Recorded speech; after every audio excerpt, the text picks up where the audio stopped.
Ravens flock. The flock rundown is the place to be. My man Ryan has been a lifelong Ravens fan since he was born. So I'm telling you now, it's about to go down. The podcast, the flock rundown. Ravens, baby. Nothing gets better than waking up and wondering how high we can fly. Tune in. Motionless brainwaves attempt to swim their way to sense, can't tame the untamed. Appreciate you, Ray. What's up, Ravens fans? My name is Ryan, and welcome back to another episode of the Flock Rundown. We have another game preview episode for the game tomorrow night.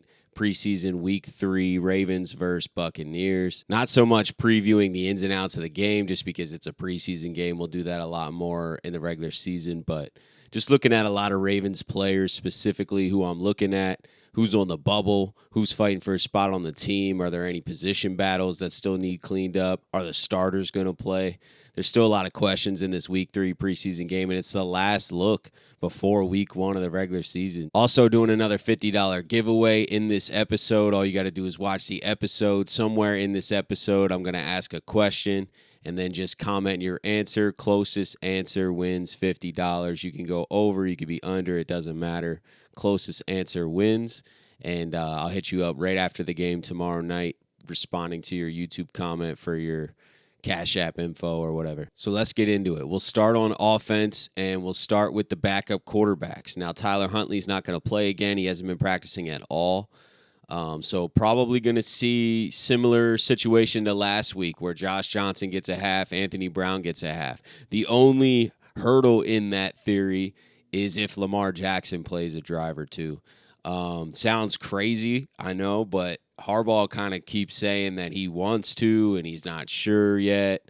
And I don't know if he's just saying that to say that or if the starters are going to get a drive. I'm not sure. I wouldn't be mind blown. There's been a lot of teams around the league that have played their starters. If it was my decision, I'd probably not play them just because anything could happen. We've seen that. We've been decimated with injuries these last 2 years, and I'm trying to stay as healthy as possible. So if that does happen, I'm obviously keyed in on Lamar Jackson, but I'm going to lean towards that not happening. And even if it does, that's only for a drive or so, right? So we'll all be excited if that happens and biting our fingernails. But the backup spot's still open. I guess it's the backup. I think Huntley still got the immediate backup role, the QB2 role, as long as he's healthy. He hasn't been practicing at all, so who knows how that hamstring is. But Josh Johnson and Anthony Brown are fighting for that third spot. I would say Josh Johnson clearly has a lead over that third spot right now. But that's why this game's still kind of interesting, right? Like Anthony Brown could go ball out. Josh Johnson kind of has a bad game,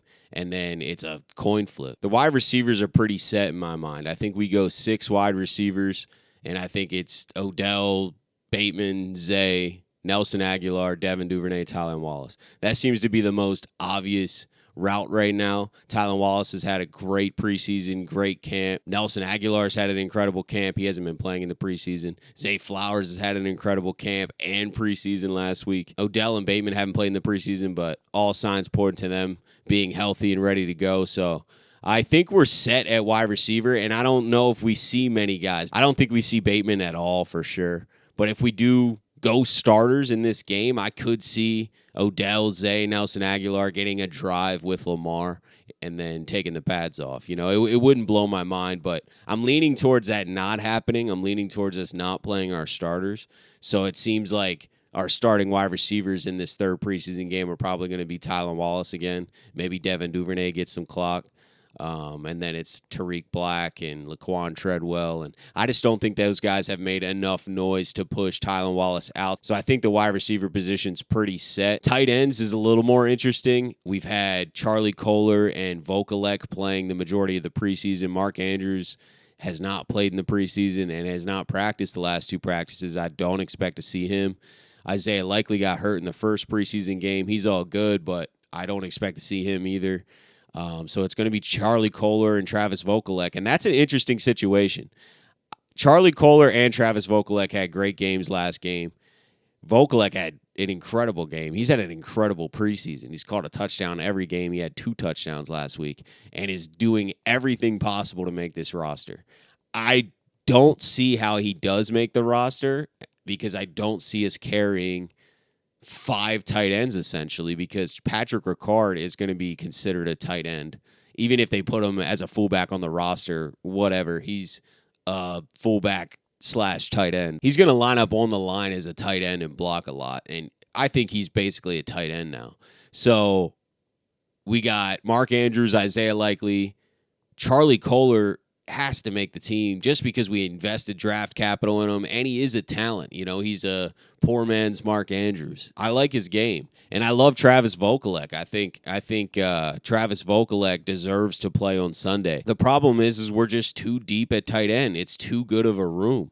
We have Mark Andrews, Isaiah Likely, both great pass catchers as well. Mark Andrews is really well-rounded. Isaiah Likely, great pass catcher. Charlie Kolar can also do that. And then if you keep Vokelek, who also can do that, it's just like, where would he play? I don't think we bring him to game days and sacrifice another D lineman or O lineman or some position or another corner that we're bringing in that day. Just some position where we need the depth. You know, we don't need the depth at tight end. So the most likely spot for Travis Vokelek is the practice squad. My biggest fear there, and whoever we put on the practice squad that's been doing really well, is that they get picked up and signed to an active roster. There's a lot of guys that can kind of slip through the cracks, and there's a chance that Travis Vokelek can stay on our team. And that would be the most ideal situation, is that we can keep all of them, right? We keep Ricard, Charlie Kolar, and Travis Vokelek. But interested to see if he keeps balling out in this next preseason game. We're definitely going to see Charlie Kolar and Travis Vokelek. So I will be eyeing up the tight ends tomorrow night. Running backs, Justice Hill's safe. I'm really looking at Keaton Mitchell and Melvin Gordon. Who's going to make that spot? I'm definitely leaning towards Keaton Mitchell just because he does returns. He plays a key role in special teams being our returner, and he's so explosive on offense. I know he's not the most well-rounded running back. He's definitely not a 3-down back, but he can get involved in the pass game and hit some edge runs, and I just think he makes the roster over Melvin Gordon. But still eyeing the running back position as a whole because Melvin Gordon could surprise us and make the team, you know, and then we put Keaton Mitchell on the practice squad. My fear again is that he gets picked up. If we put Melvin Gordon on the practice squad, I think he has a better chance to stay on our practice squad. I don't know if he'd be happy about that. I don't know if he'd want to keep playing or not. That's up to him. I'd like to hold on to all of them, obviously, as with everybody. You know, I don't want to cut these guys, but that's just the nature of the business, and we got to cut and have the best 53 that are going to help us win a Super Bowl this year. So I think Keaton Mitchell brings that just because of his age as well. He's really young. And that leads us to the question of the day for the giveaway. How many total team rushing yards are we going to have in tomorrow's game? Total team rushing yards. I'll help you out a little bit. Last week it was 149 team rushing yards. How many rushing yards are the Ravens going to have in tomorrow's game against the Bucs? Like the video. Drop your answer below in the comments, and closest answer wins. You can go over, you can be under. Closest answer wins. If there's a tie, we'll split the money. Total team rushing yards tomorrow night. Good luck. Offensive line's pretty set, in my opinion. I think John Simpson has clearly won the left guard battle. Saleh will be the backup there. Good on Saleh to make a run at that starting job, and it's fair for the Ravens to give him a real look, but he's just not ready. John Simpson is definitely the left guard. He's just way more consistent. And then Ronnie Stanley's going to be the left tackle. Tyler Linderbaum, the center.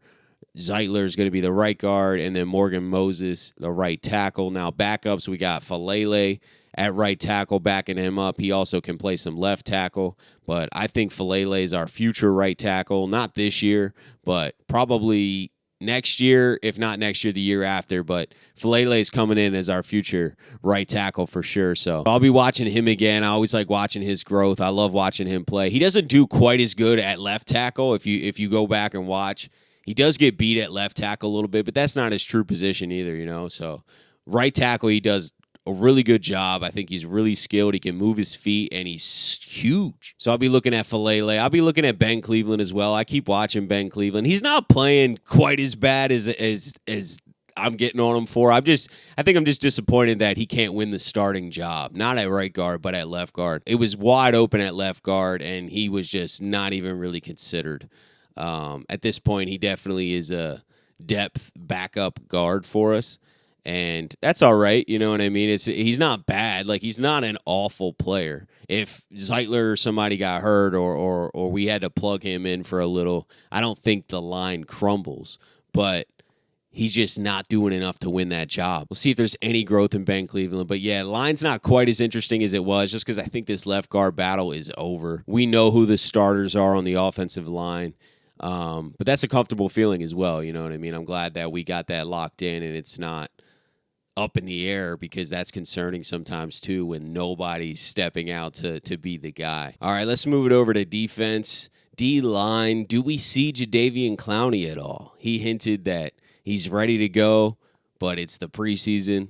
He just wants a heads up, but he's willing to play. He's in shape to play. He's mentally ready to play. Harbaugh keeps hinting at possibly some starters might play. So are we going to see a lot of starters? Are we going to get Jadeveon Clowney in this game? I'm not sure, but if he is in there, I'm really excited to see how he looks. Is Michael Pierce going to play at all? We haven't seen him in a while. We've been seeing a lot of Travis Jones early on, and I'm loving what I'm seeing from Travis Jones. If he's playing this game as well, especially if he starts early on, watch Travis Jones, man. Just flash off the screen game after game after game. He's a dominant force, and I couldn't be more excited about what I'm seeing from Travis Jones lately. Outside linebackers, is Odafe Oweh going to play at all? We've been seeing Ojabo play. Ojabo hasn't really flashed or impressed, but I did see some growth in setting the edge from preseason week 1 to week 2. He's still not really putting any pressure on the quarterback. I think he's not using a lot of his moves. That's why I asked last week, is he holding back a little bit? It seemed like he was holding back, and when he was rushing, he was just kind of power bull rushing straight through the tackle rather than using his finesse moves and various skill sets and athleticism that he possesses. He does have those moves. I've seen it on tape. And we got a flash of it last season against the Bengals, you know, when he got Burrow for a strip sack first game back. So I'm just looking for some of that from Ojabo. I still believe in him no matter what. Some people are already giving up on him and stuff. I think this world moves too quickly sometimes. In these fast-paced information days, I guess, everyone wants to write someone off and in a game or two. Ojabo's so young. This is his first offseason in the NFL ever. And this is his 4th game coming up. So give him some time. Linebackers, we know what we got with Patrick Queen and Roquan. I'm not sure if they're going to play. If they're going to play, it'll be exciting. But they're definitely locked in at the middle of our defense.